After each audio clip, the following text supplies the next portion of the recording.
my daughter said with contempt. Don't count on getting a penny of Mom's 56 million. Confident of her victory, she beamed with anticipation of the inheritance she considered hers. But when the will was read, she turned pale upon hearing my name. Before we continue, please subscribe to the channel and let us know where you are listening in the comments. The ceramic exploded against the kitchen floor, coffee spreading like spilled blood across white tiles. My morning routine shattered along with my favorite mug as the phone rang with that particular urgency that cuts through peaceful moments like a blade. Kenneth Morgan speaking. I pressed the cold device against my ear, already knowing something was wrong. Normal calls don't come at 8:30 on Thursday mornings with such insistence. Mr. Morgan, this is Robert Sterling from Sterling, Hayes & Associates. I represent your former wife, Isabella Chen Morgan. The voice carried that careful professional tone lawyers use when delivering devastating news. I'm afraid I have some unfortunate information to share with you. My chest went hollow. What kind of information? Isabella passed away 3 days ago. Sudden cardiac arrest. The words hit me like a physical blow. Dead. Isabella was dead. I gripped the kitchen counter, my knuckles turning white against the marble surface. The morning light streaming through my queen's apartment window suddenly felt too bright, too normal for a world where Isabella no longer existed. That can't be right. My voice sounded foreign, distant.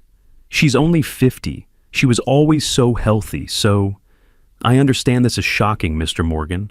The family held a private service yesterday. Sterling's tone softened slightly. However, there's another matter. Isabella left a comprehensive will, and you were mentioned prominently in her estate planning. I sank into the kitchen chair, still processing the first bombshell. Me? But we've been divorced for 10 years. We barely spoke. Yes, sir. That's precisely why I'm calling. The will reading is scheduled for tomorrow afternoon at 2 o'clock. Your presence is specifically requested. After hanging up, I sat motionless in my small kitchen, surrounded by the debris of my shattered morning. Coffee dripped steadily from the counter edge, marking time in a world that had suddenly shifted beneath my feet. I walked to the living room, where old photo albums gathered dust on forgotten shelves. My hands moved without conscious thought, pulling out the leather-bound book I hadn't touched in years. There she was on the first page, Isabella at 21, laughing at something I'd said, her dark hair catching sunlight on the Boston University campus. Her smile was radiant, unguarded, nothing like the polished executive she'd become before our marriage crumbled. In this photo, she wore a simple sweater and jeans, her economics textbook tucked under one arm, looking at me like I was the most fascinating person in the world. I touched the faded photograph, remembering how my heart had raced the first time I'd worked up the courage to approach her in the library. She'd been surrounded by intimidating textbooks, but her eyes had lit up when I'd stammered my request for tutoring help. The phone call echoed in my mind. Isabella, gone. After all these years of carefully maintained distance, of structured conversations about Brooke's visitation schedule, of polite but cold exchanges at graduation ceremonies and school events, now there would be silence forever. I remembered the first time I saw her. The economics section of Boston University's library had always intimidated me, with its towering shelves of complex theories I couldn't grasp. But there she sat, perfectly at ease among the academic chaos, highlighter moving across pages with confident strokes. Isabella Chen had a reputation among our class, brilliant, ambitious, and completely out of my league. Her professors called on her constantly, knowing she'd have thoughtful answers. Other students borrowed her notes. She carried herself with a quiet confidence that made my business administration major feel pedestrian. "Excuse me," I'd managed, clutching my failing midterm exam like evidence of my incompetence. "Could you help me understand supply and demand curves? I'm completely lost." She'd looked up from her textbook, and I'd nearly lost my nerve entirely. Her eyes were warm brown, intelligent and kind. A smile tugged at the corner of her mouth. "Supply and demand?" She'd closed her book deliberately. "Sure, but only if you buy me coffee afterward. Good tutoring requires serious caffeine." That first coffee date lasted 4 hours. We'd claimed a corner table at the campus caf, economics forgotten, as we discovered each other's dreams. Isabella wanted to revolutionize business through technology. This was 1995, when the internet was still mysterious to most people, but she saw possibilities others missed. "I want to create something that changes how people work together," she'd explained, eyes bright with ambition. "Software that makes businesses more efficient, more human." I'd shared my simpler dreams, a steady job, maybe managing a small company someday, definitely marriage and children, dreams that seemed modest next to her grand visions. But she'd listened like they mattered. "You'd be amazing at management," she'd said. "You actually listen to people. That's rarer than you think." Throughout that spring semester, we'd become inseparable. Study sessions in the library evolved into long walks across campus, where she'd explain her latest business ideas, while I'd point out the practical challenges she'd overlooked. We balanced each other perfectly, her soaring ambition grounded by my steady pragmatism. Our first kiss happened under the blooming cherry trees near the student union. She'd been describing her internship interview when I'd stopped listening entirely, lost in the way afternoon light caught in her hair. "Are you even paying attention to me?" she'd laughed. "Always," I'd whispered, and then somehow we were kissing, soft and tentative at first, then deeper as months of building attraction finally found expression. By senior year, we were planning our future together. Isabella's startup ideas had evolved into concrete business plans, complete with market research and financial projections. She'd work on launching her company while I'd provide stability through traditional employment. "We'll be a team," she'd said one evening, as we'd walked hand in hand through Boston Common. "Your practical mind keeps my crazy ideas grounded. My ambition pushes you toward bigger dreams." Graduation day arrived warm and bright. As we'd posed for photos in our caps and gowns, I'd known with absolute certainty that this woman was my future. That evening, in the same cafe, where we'd had our first coffee, I'd dropped to one knee with my grandmother's simple gold ring. "Isabella Chen, you've made me braver, smarter, and happier than I ever thought possible." My voice had shaken with nervous energy. "Will you marry me?" Her yes had been immediate, joyful, accompanied by tears that made her eyes shine even brighter. We'd married 6 months later in a small ceremony at her parents' house, surrounded by family and close friends. Simple vows, simple reception, simple dreams of building something beautiful together. We thought we had it all figured out. Our first home was a modest 2-story house in Westchester, with a small garden and enough room for the family we planned to build. Isabella had insisted on a corner office for her business planning, while I'd claimed the basement for a workshop, where I could tinker with furniture projects. Those early married months felt magical. We'd wake up together, share coffee while reading different sections of the newspaper, then head off to our respective jobs. Isabella to her marketing position at a tech firm, me to my role as an assistant manager at a regional logistics company. Evenings belonged to us and Isabella's growing business dreams.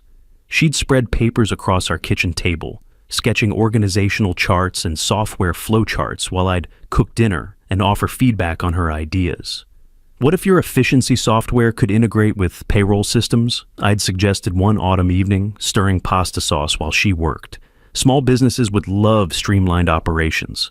"Kenneth, that's brilliant!" She jumped up to kiss me, then immediately started scribbling new notes. "You always see the practical applications I miss." When Isabella discovered she was pregnant in early 1999, our joy was complete. We'd converted the spare bedroom into a nursery, painting walls soft yellow, since we'd decided to wait for the birth to learn the baby's gender. Isabella had worked right up until her due date, determined to launch her company's beta version before becoming a mother. Brooke arrived on a crisp October morning after 12 hours of labor that left Isabella exhausted but radiant. Our daughter was perfect, tiny fists, dark hair like her mother's, and lungs that announced her presence to the entire maternity ward. "She's going to change the world," Isabella had whispered, cradling our newborn daughter. "Just like her mother," I'd replied, stroking Isabella's sweat-dampened hair. Those first months of parenthood tested us, but also strengthened our partnership. We'd developed a rhythm. I'd handle night feedings so Isabella could rest before long days spent coding her software prototype. She'd take over when I'd return from work, giving me time with Brooke while she'd debug programs. Isabella's business idea had crystallized into something revolutionary for its time: cloud-based project management software that could help small businesses coordinate remote teams. In 1999, working from home was still unusual, but Isabella had foreseen the coming changes. "The internet is going to transform how people work," she'd explained to potential investors during late-night phone calls. Distance won't matter anymore. Talent will be accessible globally. I'd believed in her vision completely. While she'd coded and pitched, I'd managed our household finances, scheduled her meetings, and provided the stable foundation that allowed her creativity to flourish. We'd been a perfect team, her innovation paired with my practical support. Weekend mornings became our sanctuary. Isabella would nurse Brooke in the rocking chair I'd built, sunlight streaming through our bedroom windows, while I'd bring coffee and fresh fruit. We'd plan our future together, the house we'd buy when her company succeeded, vacations we'd take as a family, the second child we wanted. I want Brooke to see that dreams become reality through hard work and partnership, Isabella had said one Sunday morning, our daughter sleeping peacefully in her arms. She'll grow up knowing that anything is possible when people support each other. By Brooke's first birthday, Isabella's company had secured initial funding and hired its first 2 employees. She'd transformed our garage into a proper office space, complete with multiple computer stations and a whiteboard covered in project timelines. "We're really doing this," she'd marveled one evening, showing me their first quarterly revenue report. "It's actually working." I'd held her close, breathing in the familiar scent of her shampoo, feeling proud and grateful for the life we'd built together. Isabella was achieving her ambitious dreams while remaining a devoted mother and wife. I was contributing through my steady income and unwavering support. Brooke was healthy and happy, growing up surrounded by love and possibility. We had no idea what was coming. 8 years later, everything we'd built began crumbling around us. The morning news droned about market collapse and bank failures, while Isabella stared at her laptop screen, coffee growing cold in her trembling hands. 70% of our clients just canceled their contracts, she whispered, not looking up from the devastating email chain. The funding we were counting on, it's gone. The 2008 financial crisis hit our family like a sledgehammer.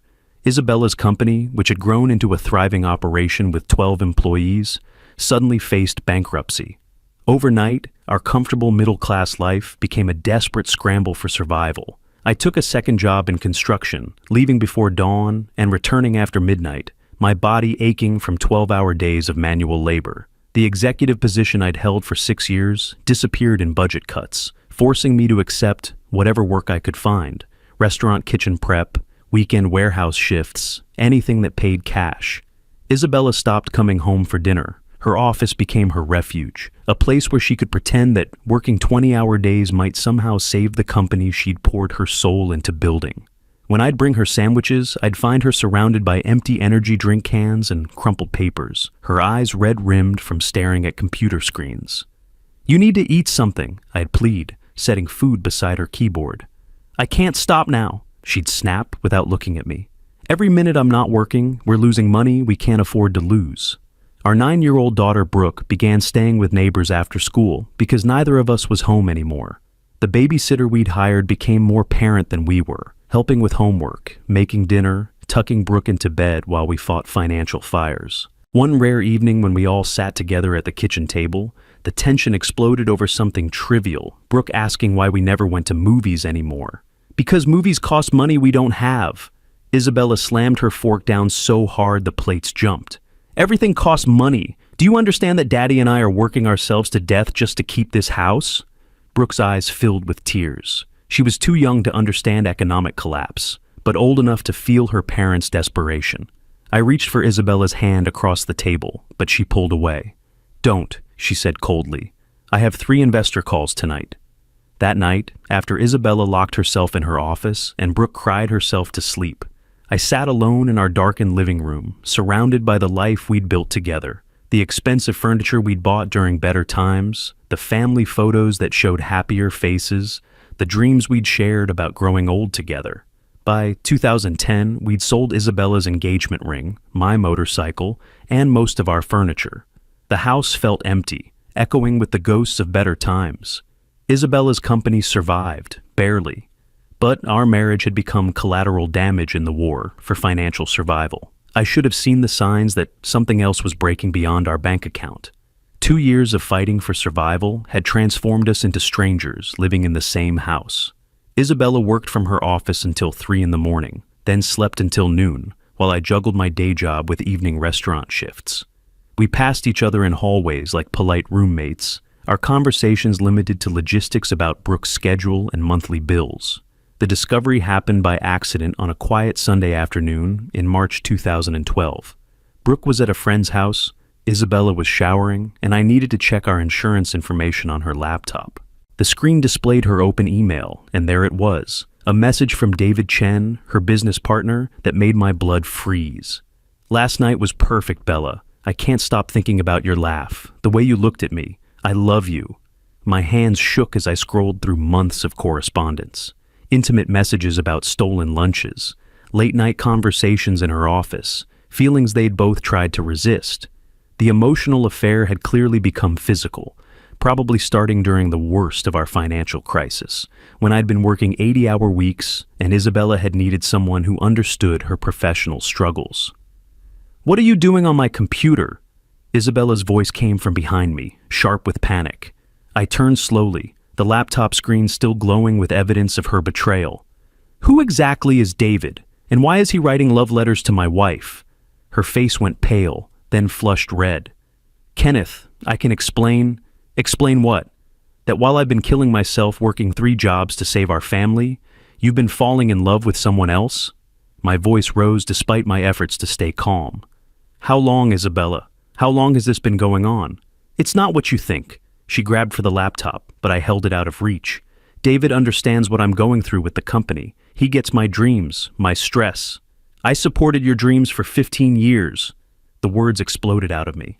"I gave up my own career advancement to be your foundation. I worked myself into exhaustion to keep us afloat while you built your empire." "But you never really understood," she shouted back. "You were supportive, yes, but you never felt the passion I felt. David and I, we share something deeper.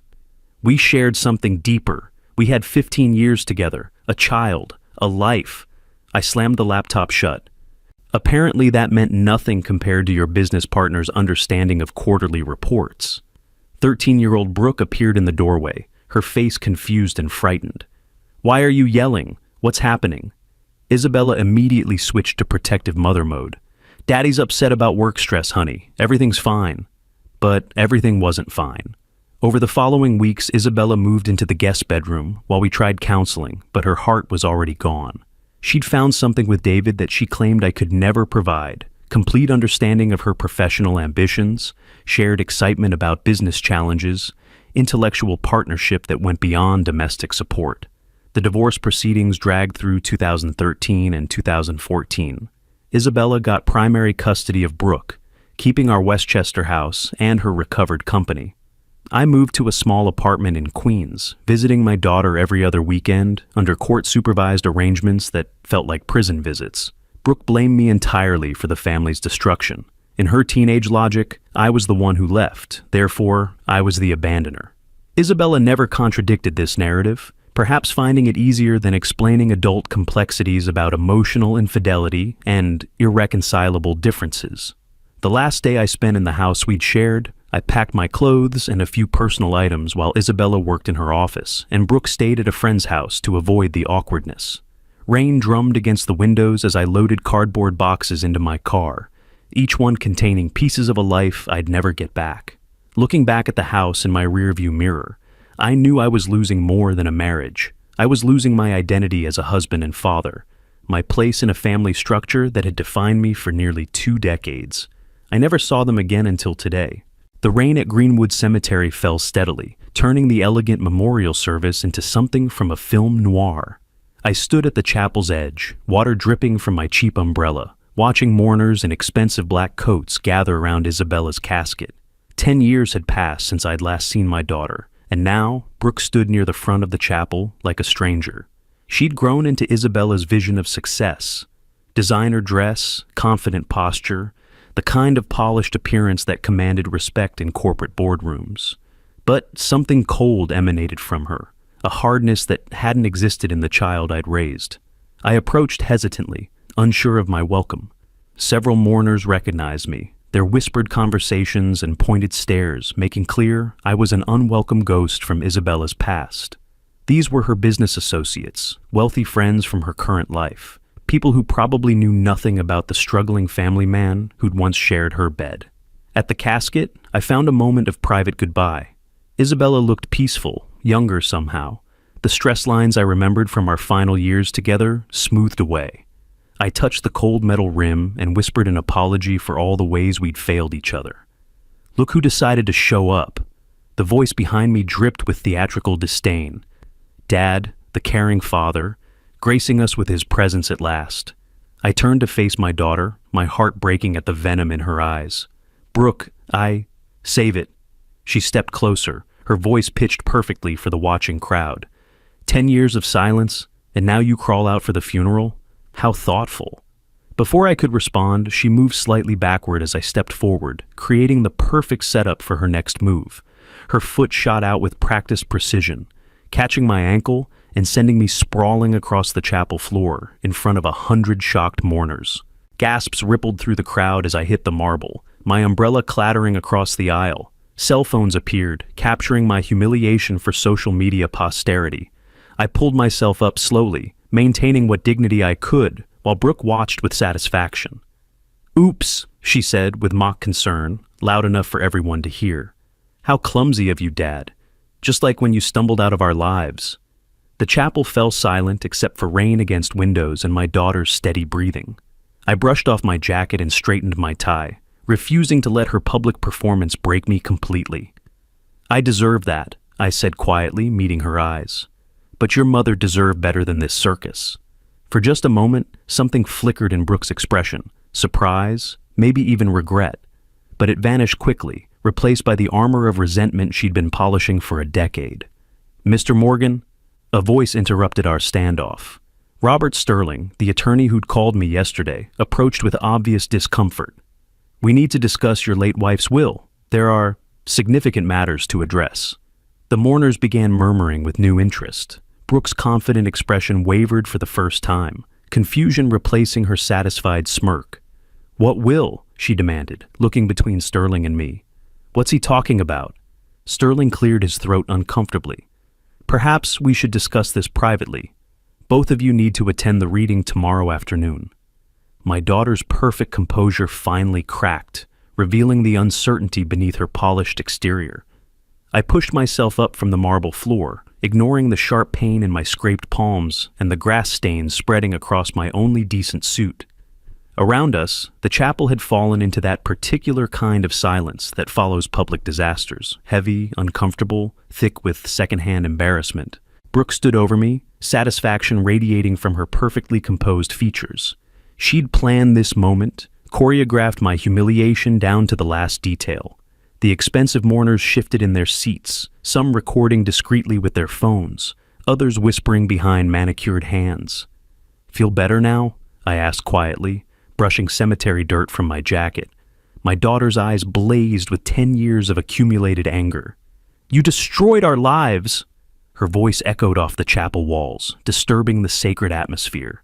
"Mom spent years rebuilding after you abandoned us. She died from the stress of carrying this family alone." The accusation hit harder than my fall. Several guests gasped, and I heard someone behind me whisper, "That's the ex-husband." Another voice added, "How terrible, showing up after all these years." "Brooke, please." I kept my voice low, respectful of the setting. "This is your mother's funeral. She deserves better than this circus." "Don't you dare lecture me about respect." She stepped closer, her designer heels clicking against the marble. "Where was your respect when you walked out on a 9-year-old girl? When you missed every birthday, every graduation, every moment that mattered?" An elderly woman in an expensive fur coat approached hesitantly. "Perhaps you could continue this conversation privately? This is hardly appropriate." "Stay out of this!" Brooke snapped, her polished facade cracking further. "This man destroyed my family. He has no right to be here." I noticed the funeral director approaching, his face grave with professional concern. Behind him, other guests were beginning to stand, clearly uncomfortable with the escalating drama in this sacred space.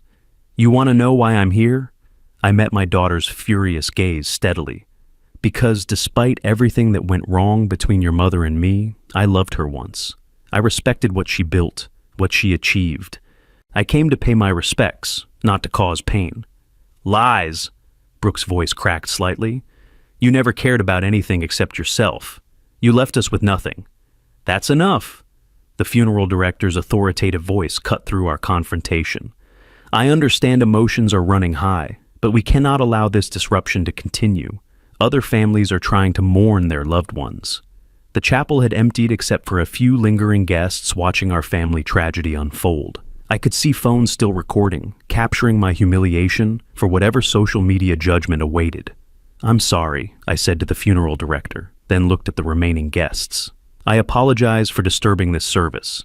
Isabella deserved better. Brooke opened her mouth for another attack, but the funeral director held up his hand. Miss, I'm going to have to ask you to lower your voice or take this outside. For the first time since I'd arrived, my daughter seemed to realize how her behavior appeared to others. Her cheeks flushed red as she noticed the disapproving stares from Isabella's wealthy friends and business associates. Fine, she hissed, straightening her black dress. But this conversation isn't over. As the chapel began to empty properly, I saw Robert Sterling approaching again, his expression carefully neutral, despite having witnessed our family's complete breakdown in public. Excuse me, Mr. Morgan, Sterling said, glancing meaningfully at Brooke. We really do need to discuss that legal matter. Sterling approached with the measured steps of a man accustomed to handling volatile family dynamics. His expensive briefcase and perfectly pressed suit marked him as someone used to dealing with significant money, the kind of attorney Isabella's success could afford. Mr. Morgan, I apologize for interrupting during such a difficult time, he began, his tone professionally sympathetic. However, Isabella's will requires immediate attention. I need both you and Miss Morgan present tomorrow at 2 o'clock sharp. I wiped my still stinging palms on my jacket, leaving faint streaks of blood on the cheap fabric. Mr. Sterling, I appreciate you thinking of me, but I honestly don't expect Isabella left me anything significant. I'll attend if it's legally necessary, but... Oh, please! Brooke's laugh cut through my words like breaking glass. Her earlier embarrassment had transformed back into cruel amusement. Dad, you're going to witness me inherit $56 million. Won't that be fun for you? Sterling's expression remained neutral, but I caught something flickering in his eyes. Surprise, perhaps, or concern. He handed me an elegant business card with gold lettering. The reading will take place at our Manhattan offices. The address is on the card. His voice carried the weight of legal formality. Both of you are specifically named in the will, so attendance isn't optional. Brooke stepped between us, her confidence radiating like heat. This is going to be absolutely delicious. 10 years of radio silence, and now Daddy gets to watch me become one of the wealthiest women in New York. She turned to face me directly. I hope you enjoy watching everything you walked away from pass to someone who actually deserved it. Other mourners were climbing into expensive cars, their quiet conversations probably dissecting the dramatic scene they had witnessed. Rain continued falling steadily, turning the cemetery paths into muddy streams. Miss Morgan, Sterling said carefully, I should mention that wills can sometimes contain unexpected provisions. It's best not to make assumptions about, oh, please, Brooke waved dismissively. Mom and I discussed her estate planning extensively. I know exactly what's coming. She looked at me with undisguised satisfaction. The company, the houses, the investment portfolio, all of it mine. Dad here might get some token gesture, maybe enough for a nice dinner. I felt exhausted by her cruelty, by the whole impossible day. Brooke, I didn't come here expecting anything. I just wanted to pay my respects to your mother. How noble, she sneered. The humble ex-husband expecting nothing. Well, you'll get exactly what you deserve, which is nothing. Sterling cleared his throat uncomfortably. Perhaps we should save these discussions for tomorrow's formal reading. My office is at 47th and Madison 23rd floor. Please arrive promptly at 2. As he walked away, Brooke turned to me one final time. I almost feel sorry for you, Dad. Tomorrow's going to be humiliating in a completely different way. But hey, at least you'll finally understand exactly how much Mom valued your contribution to our family.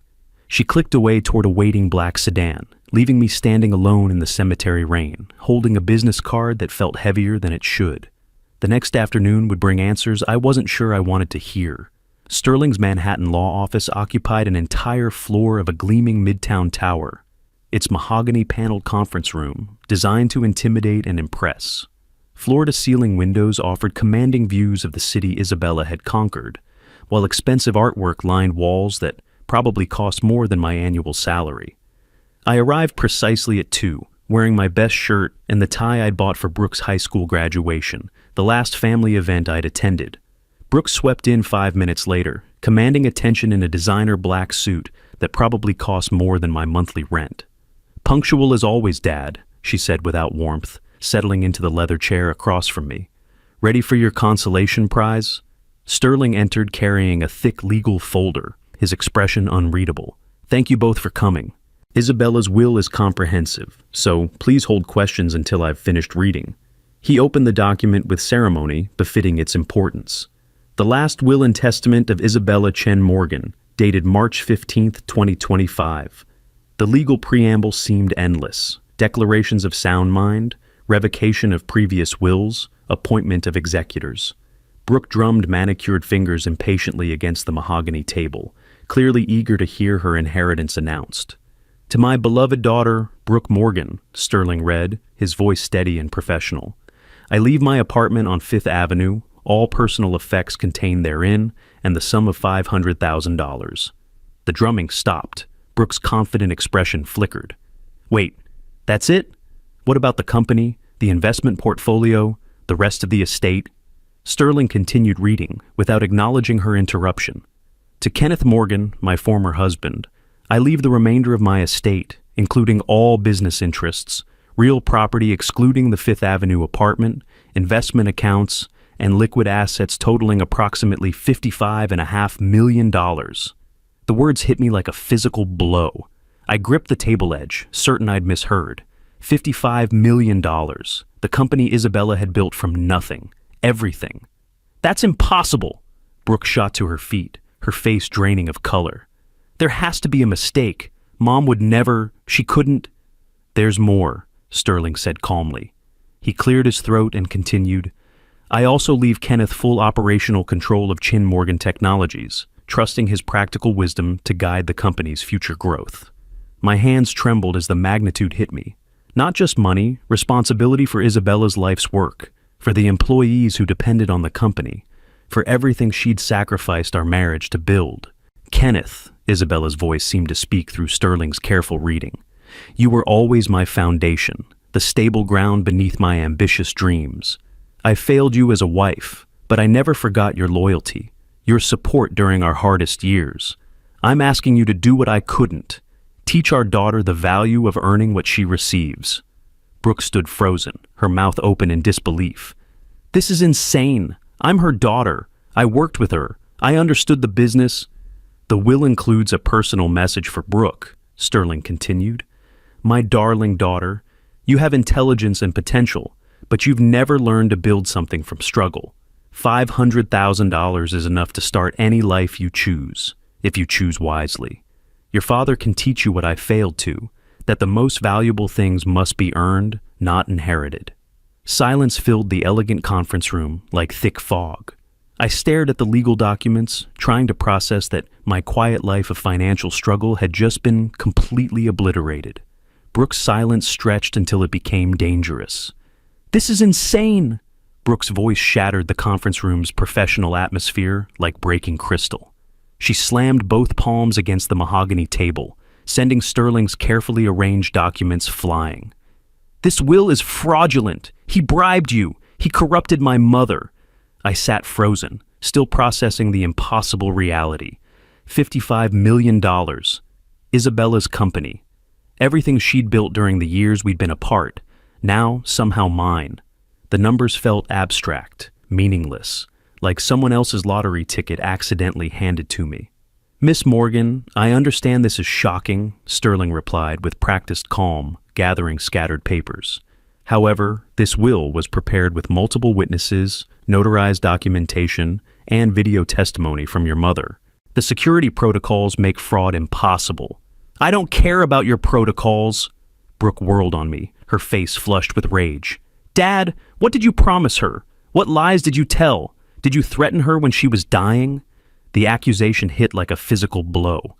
"Brooke, I swear to you, I knew nothing about this. Nothing. I haven't spoken to your mother in 10 years except through Christmas cards." "Lies!" She began pacing frantically, her designer heels clicking against the marble floor like a countdown timer. Mom would never give you everything. She built that company herself. She earned every dollar while you sat in your pathetic apartment doing nothing. Sterling cleared his throat with authority. I have security footage of your mother recording her final testament just 3 months ago. She was alone, lucid, and emphatic about her decisions. The will underwent 3 separate legal reviews. Then she was coerced, blackmailed, someone got to her. Brooke's professional composure had completely evaporated, revealing the spoiled child beneath the corporate facade. This is my inheritance, my company, my money. I found my voice, though it felt foreign in my throat. Brooke, if this is legitimate, and apparently it is, then your mother had reasons. She left you a personal message explaining. I don't want her explanations, she screamed, spinning to face me again. I want what's rightfully mine. I worked with her. I understood the business. You've never even seen the inside of a boardroom. Your mother specifically requested that Kenneth learn the business operations, Sterling interjected smoothly. She arranged for a comprehensive transition period with the existing management team. The reality began settling over me like a heavy blanket. This wasn't just money. It was responsibility for hundreds of employees, for decisions that affected real lives, for continuing Isabella's vision in ways I couldn't yet comprehend. This won't stand, Brooke declared, her voice dropping to a dangerous whisper. I'm filing a lawsuit tomorrow. I'm hiring the best attorneys in New York. I'm going to expose this corruption publicly. She grabbed her purse and stalked toward the door, then turned back with a smile that contained no warmth. Enjoy your moment, Dad. It won't last long. When I'm finished, you'll be lucky to keep that apartment in Queens. The conference room door slammed behind her with finality that echoed through the elegant space. Sterling and I sat in silence for several moments, the weight of family destruction settling between us. Mr. Morgan, he said finally, I need to explain what you've actually inherited.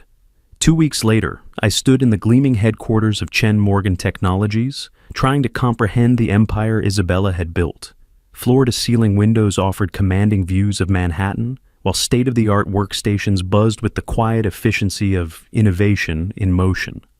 Your wife, ex-wife, was remarkable, explained Sarah Chen, the company's chief operating officer, and apparently no relation to David despite sharing a surname. She revolutionized project management software for remote teams. We've got contracts with Fortune 500 companies across 3 continents. The numbers were staggering. 230 employees, 50 million in annual revenue, growth projections that would double the company's value within 5 years. Isabella hadn't just succeeded. She'd built something that mattered, something that employed people and solved real problems. She talked about you sometimes, Sarah added quietly as we toured the research and development floor, especially near the end. She said you were the foundation that let her dare to dream big. Each day brought new revelations about Isabella's vision and values. She'd established scholarships for underprivileged students pursuing technology careers. The company offered 6 months paid family leave and profit sharing for all employees. She'd created exactly the kind of workplace she'd dreamed about in our college conversations. Meanwhile, Brooke's legal challenge moved through the courts with predictable determination. Her attorneys filed motions claiming undue influence, mental incapacity, and fraud. Sterling prepared our defense with meticulous care, assembling documentation that read like a fortress of legal protection. The hearing took place in federal court on a gray morning that matched my mood. Brooke arrived with 3 expensive lawyers, their confidence radiating like expensive cologne. She'd clearly spent significant money on this challenge, probably most of her inheritance. Your Honor, Brooke's lead attorney declared, we contend that Kenneth Morgan manipulated a dying woman through promises of reconciliation, exploiting her guilt about their failed marriage. The accusation stung because it contained a grain of the truth I wished were real. I would have treasured reconciliation with Isabella, would have gladly traded all this wealth for one honest conversation about our mistakes. Sterling's response was methodical and devastating. Security footage showed Isabella alone and determined while recording her video testament. Medical records proved her mental acuity right until her death. Financial records demonstrated that she'd been planning this distribution for over a year. Furthermore, Your Honor, Sterling continued, producing a thick folder, Kenneth Morgan had no knowledge of these provisions. Phone records show no contact between the parties. The will was secured in our vault with instructions that he not be contacted until after Mrs. Chen Morgan's death. The judge, a stern woman in her 60s, reviewed the evidence with careful attention. After 2 hours of testimony, she delivered her ruling with clear authority. The petition is denied. This will demonstrate clear intent, proper execution, and legal validity. The claims of fraud and undue influence are not supported by evidence. Brooke's face crumpled as her attorneys gathered their papers in defeat. She'd gambled her inheritance on this challenge and lost spectacularly. As we left the courthouse, I felt vindicated, but not victorious. Justice had been served, but a family remained broken. A month later, my phone rang in the quiet of my Queens apartment. The phone's shrill ring cut through the evening silence of my apartment, the same apartment that no longer felt quite so small, now that I understood the resources at my disposal. I'd been reading quarterly reports from the company, still amazed that Isabella had entrusted me with something so magnificent.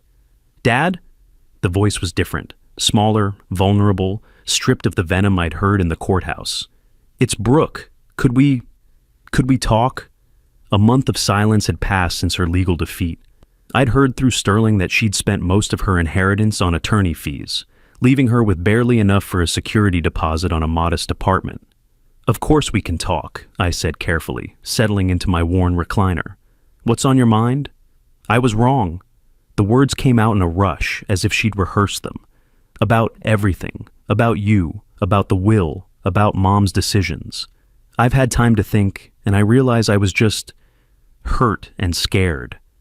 I recognized the tone, the same calculated sweetness she'd used as a child when asking for allowance increases or later curfews. "I'm listening. I want to make things right between us. I want to be a family again." Her voice caught beautifully on the word family. "I know I said terrible things, accused you of awful things. I was grieving and confused. Brooke, I appreciate you calling, but I need your help, Dad." The vulnerability cracked slightly, revealing desperation underneath. "I lost my job when the lawsuit became public. My apartment applications keep getting rejected. I'm running out of money, and I don't know what to do." There it was, the real reason for her newfound humility. I'd learned to recognize manipulation during my business education these past weeks, studying Isabella's notes about employee management and motivation. "I understand you're struggling," I said gently. "But before we discuss any kind of help, we need to establish some ground rules." "Anything. I'll do anything to fix this relationship." "First, you need to get a job. Not an executive position, not management, an entry-level job where you learn what it means to earn your way." Silence stretched across the phone line. "Dad, I have an MBA. I worked at Mom's company for 3 years. Working for your mother isn't the same as building something yourself. Isabella wanted you to learn responsibility, and that starts with earning your own way. But I could help you run the company. I know the systems, the clients. Eventually, perhaps. But first, you prove you can succeed without family money or connections. You find work, you pay your own rent, you build your own life." "That's not fair!" The mask slipped, revealing familiar anger. "I shouldn't have to start over like some college graduate. Your mother started over many times. She worked restaurant jobs to pay for college. She took out loans for her first business attempt. She earned everything she achieved. This is punishment, isn't it? You're enjoying this." "No, Brooke. This is education. The same education Isabella tried to give you, but you were too privileged to receive it." I paused, letting the words sink in. "If you want a relationship with me, it begins with you proving you can stand on your own feet. And if I do this, if I get some menial job and struggle to pay rent, then what? Then we talk again. We build trust slowly. We see if you can become the woman your mother believed you could be." Another long silence. When she spoke again, the manipulation was gone, replaced by something that might have been genuine desperation. "I don't know how to do this. I've never been without money, without connections, without someone taking care of me." "Then it's time you learned. Your mother left you enough for a fresh start. Use it wisely." "Dad, do you think she'd be proud of me if I did this?" For the first time in our conversation, I heard the lost child beneath the entitled adult. "I think she'd be proud of you for trying. That's all she ever wanted, for you to try building something yourself." After hanging up, I sat in my small apartment, no longer the same man who'd received that devastating phone call about Isabella's death just 2 months ago. I now controlled more wealth than I'd ever imagined, but more importantly, I understood the responsibility that came with it. Isabella had given me the tools to complete our daughter's education, not in business or technology, but in character. Whether Brooke chose to learn remained entirely up to her. The phone sat silent beside me, and for the first time in years, I felt truly at peace with the future. If you like this story, please like this video, subscribe to the channel, and share your impressions of this story in the comments. To listen to the next story, click on the box on the left. Thank you for watching.